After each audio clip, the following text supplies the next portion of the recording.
तलबा अस्सलाम वालेकुम रहमतुल्लाहि व बरकातहू। उम्मीद है आप लोग खैरियत से होंगे। अल्लाह रब्बुल इज़्ज़त आप लोगों को खुश रखे। हमने हाइड्रोकार्बन का स्टार्ट लिया हुआ है और हाइड्रोकार्बन पर हमारा जो है यूनिट 16 है, लेक्चर नंबर 93 आप लोगों के सामने मौजूद है। अल्कीन्स लेक्चर नंबर 47 है। Reaction of alkenes lecture 19। Ozonolysis बहुत इंपॉर्टेंट एक रिएक्शन है अल्कीन का, और रिएक्शन ऑफ अल्कीन की हम तफसीलन डिस्कस कर चुके हैं। इसके बाद एक रिएक्शन पॉलीमराइजेशन रह जाएगा, फिर इंशाल्लाह एल्कीन एंड हो जाएगा। तो बहरहाल इस लेक्चर को देखने से पहले इन लेक्चरों को तफसील से देखें, स्टेप बाय स्टेप देखें। प्ले लिस्टें मैंने तैयार की हुई हैं, मेरे चैनल पर जाएँ, वहाँ पर केमिस्ट्री वाला के नाम से लिखें हाइड्रोकार्बन बाय केमिस्ट्री वाला, तो सारी प्ले लिस्टें इंशाल्लाह प्ले लिस्ट पर आपको मिल जाएंगी। तो लेक्चर का स्टार्ट लेते हैं। मेरा नाम है ग़ुलाम नबी और आप देख रहे हैं हमारा प्यारा सा खूबसूरत सा चैनल केमिस्ट्री वाला। तो ओजोनोलाइसिस पर आज पार्ट 5 मैं आप लोगों के सामने लाया हूँ। ओजोनोलाइसिस बहुत इम्पॉर्टेंट रिएक्शन है। एडिशन ऑफ ओजोन होगा, एडिशन ऑफ ओजोन, ओजोन का ऐड होना। ओजोन से मुराद O3 है, ओजोन से मुराद क्या है? O3 है। एडिशन ऑफ ओजोन, ओजोन का ऐड होगा इन अल्कीन, अल्कीन में, अल्कीन में ओजोन का ऐड होना, इसको नाम देते हैं ओजोनोलाइसिस। अल्कीन में ओजोन का ऐड होना, इसको नाम देते हैं ओजोनोलाइसिस। अब हमारे पास जो है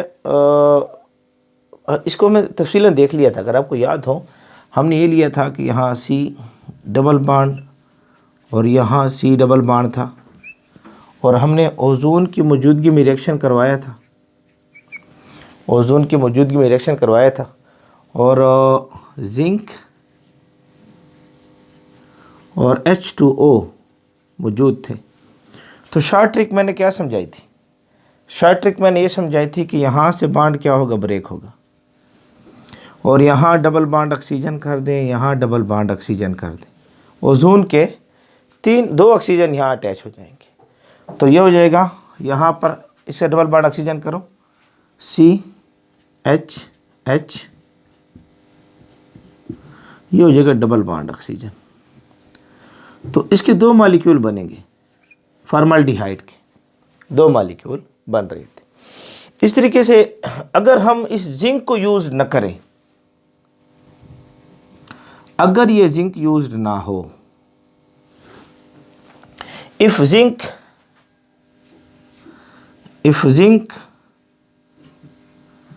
is not used in reaction,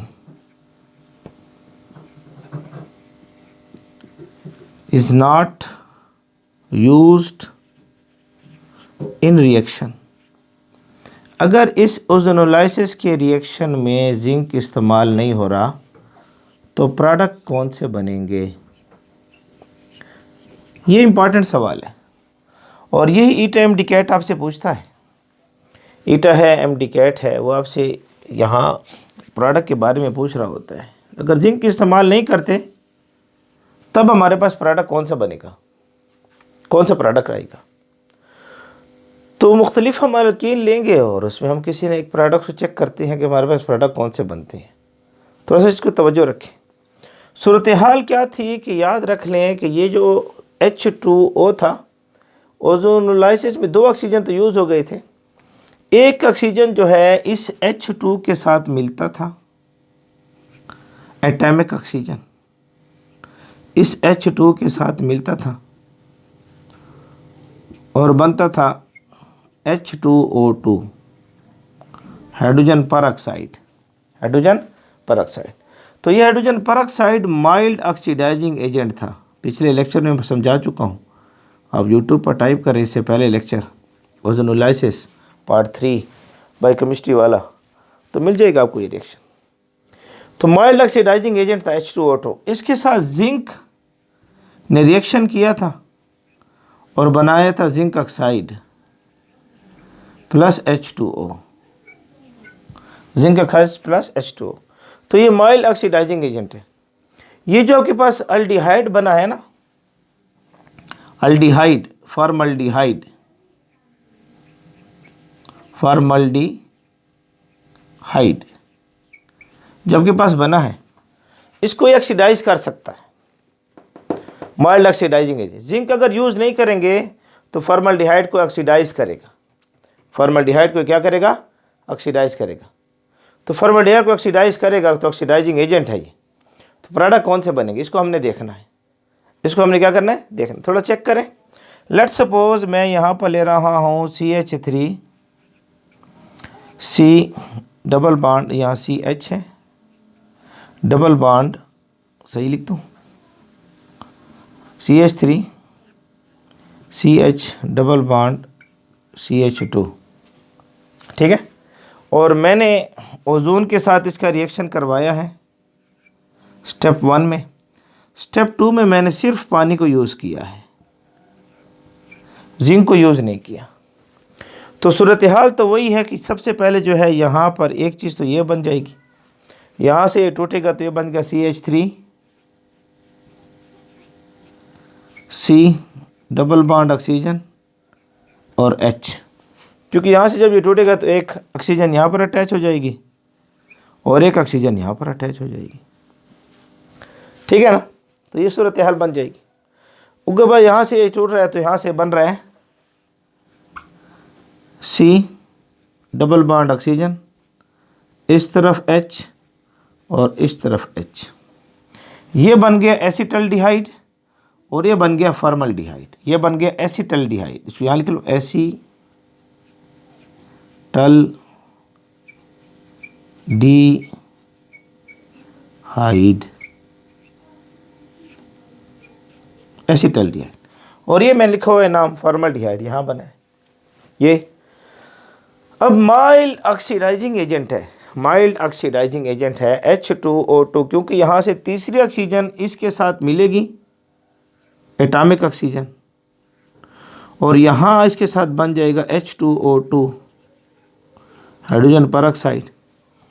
ये माइल्ड ऑक्सीडाइजिंग एजेंट है। तो यही हाइड्रोजन परऑक्साइड जो है यहाँ आकर रिएक्शन करेगा एसिटल्डिहाइड के साथ, हाइड्रोजन परऑक्साइड यहाँ आकर रिएक्शन करेगा फॉर्मल्डिहाइड के साथ, हाइड्रोजन परऑक्साइड फॉर्मल्डिहाइड के साथ रिएक्शन करेगा। तो इससे रिएक्शन करेगा तो आपके पास जो है प्रोडक्ट क्या बनेगा, थोड़ा इसको चेक करें। ये ऑक्सीजन इसको प्रोवाइड करेगा तो ये बन जाएगा CH3, इसको सही लिख लें थोड़ा सा, CH3 C double bond O, और यहाँ से ऑक्सीजन इसको प्रोवाइड होगी तो ये बन जाएगा OH, OH। यहाँ से ये ऑक्सीजन इसको प्रोवाइड होगी तो ये बन जाएगा H, ये बनेगा H, C double bond O, और यहाँ बन जाएगा OH।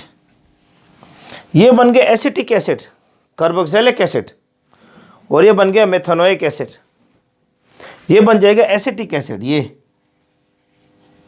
बना है एसिटिक एसिड,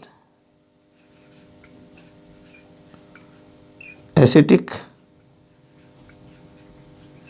एसिड, और ये बना है मेथनोइक एसिड।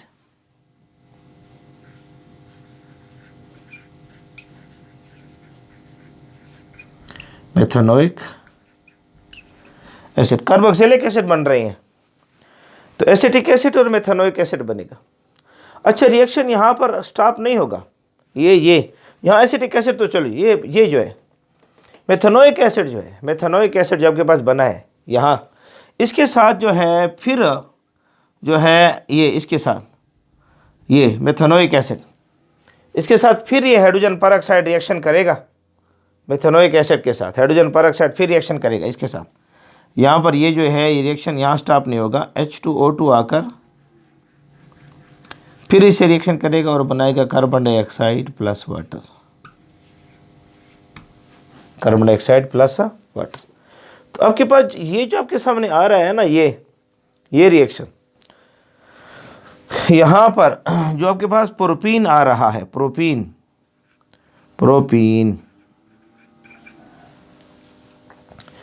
जो आपके पास आ रहा है, इससे एक चीज़ तो बन जाएगी, एक प्रोडक्ट ये बनेगा एसिटिक एसिड, और उसके बाद ये प्रोडक्ट बनेगा कार्बन डाइऑक्साइड और वाटर, कार्बन डाइऑक्साइड और वाटर। तो ये माइल्ड ऑक्सीडाइजिंग एजेंट है, यहाँ एसिटिक एसिड को मज़ीद ऑक्सीडाइज नहीं कर सकेगा। हाँ, मिथेनोइक एसिड को मज़ीद ऑक्सीडाइज करेगा, उसको कार्बन डाइऑक्साइड वाटर में चेंज करेगा। तो इस तरीके से प्रोपीन से जो प्रोडक्ट आपके पास आते हैं, इससे जो प्रोडक्ट आपके पास आते हैं, इससे प्रोपीन से जब प्रोडक्ट्स आपके पास हासिल होते हैं, ए में आपके पास हासिल हो रहा है, ए में acetic acid CH3 COOH, B में हासिल हो रहा है कार्बन डाइऑक्साइड, और सी में हासिल हो रहा है H2O। तो ये प्रोडक्ट आपके पास बनेंगे। तो उस वक्त जब जिंक को यूज़ ना किया जाए, क्योंकि जिंक ने तो फिर यहाँ पर इसके साथ रिएक्शन करके जो है जिंक ऑक्साइड बनाकर पानी के जो माइल्ड ऑक्सीडाइजिंग एजेंट सिफत थी हाइड्रोजन पर ऑक्साइड की, उसको ख़त्म कर दिया था। तो एक तो ये रिएक्शन, इसको नोट कर लें, शाबाश मैं साइड पर हो रहा हूँ। उसके बाद एक रिएक्शन और भी लेते हैं थोड़ा सा, इसको शाबाश नोट कर लें, उम्मीद है आप लोग ने नोट कर लिया होगा, या स्क्रीनशॉट ले लें, ठीक है ना। अब आपके पास जो है मज़ीद थोड़ा सा देखते हैं, अगर हमारे पास जो है यहाँ पर इस सारे रिएक्शन में अगर जिंक यूज़ नहीं करते, एक और अल्कीन भी ले लेते हैं, और प्रोडक्ट हमारे पास कौन से बनते हैं इसको हम थोड़ा सा चेक कर लेते हैं। इसको देख लें थोड़ा सा। अगर जिंक को हम यूज़ नहीं कर रहे, मेरे पास ये कंपाउंड ले रहा हूँ C, यहाँ CH3, यहाँ CH3, double bond carbon, CH3, और मैंने इसका रिएक्शन ओजोन के साथ करवाया,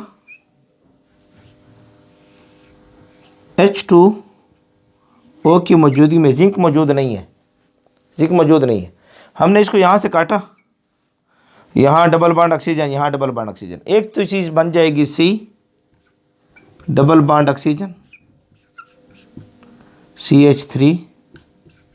CH3, दूसरा बनेगा C, दूसरा CH डबल बॉन्ड ऑक्सीजन और CH3, एक बन जाएगा कीटोन और एक बन जाएगा अल्डिहाइड, एसिटल्डिहाइड, एसीटोन है ये। अच्छा, याद रखें कि ये इसको ऑक्सीडाइज नहीं करेगा, इसको ऑक्सीडाइज नहीं करेगा, कीटोन को ऑक्सीडाइज नहीं कर सकता, इसको ऑक्सीडाइज करेगा, इसके साथ रिएक्शन कर लेगा, H2O2 हाइड्रोजन पर ऑक्साइड, और इसको बना देगा CH3 C double bond O और OH, एसिटिक एसिड। ये ऐसी है, O मैंने यहाँ लगा दिया। तो एक तो प्रोडक्ट इसमें आएगा, इससे एक प्रोडक्ट ये बनेगा कीटोन, और एक प्रोडक्ट बनेगा ये एसिटिक एसिड। तो ये दो प्रोडक्ट बनेंगे इसमें सेट पर, इसको नोट कर ले, शाबाश नोट कर ले। तो उम्मीद है आपको हमारा लेक्चर पसंद होगा, आपको हमारा प्यार साथ है, मिस्टी वाला के नाम से हमारे से बने रहें, जुड़े रहें। अल्लाह रब्बुल आप लोगों को खुश रखें।